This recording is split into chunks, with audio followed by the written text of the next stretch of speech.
Amazon Web Service, the system went down and we weren't able to communicate, and it put everybody a little bit behind. But on a bigger picture, I remembered Y2K and the threat that that posed to us when it was 1999 and approaching December 31st. At the strike of midnight, the world was going to come to an end, and all banking systems would collapse, and all types of other businesses would not have the ability to operate using what they had established as day-to-day operation systems, in other words, the internet.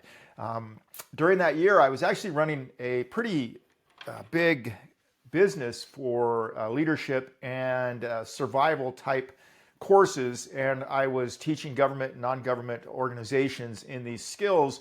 And I actually had a trip in mid-1999 where the higher management of Microsoft came to my location, where I had rappel towers and climbing walls and zip lines and so on.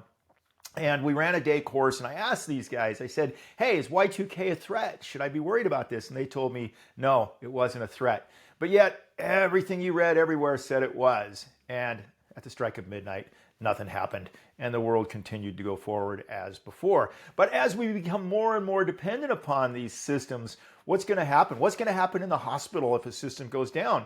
Yesterday, I had an MRI done, and they had had problems the day before with this AWS thing, and were really struggling to keep their systems up online and operational so they could meet the needs of the patients.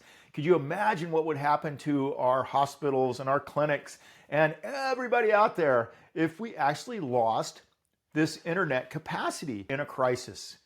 The internet goes down, the power goes down. How do we take care of ourselves? How do we take care of our team? How do we take care of others?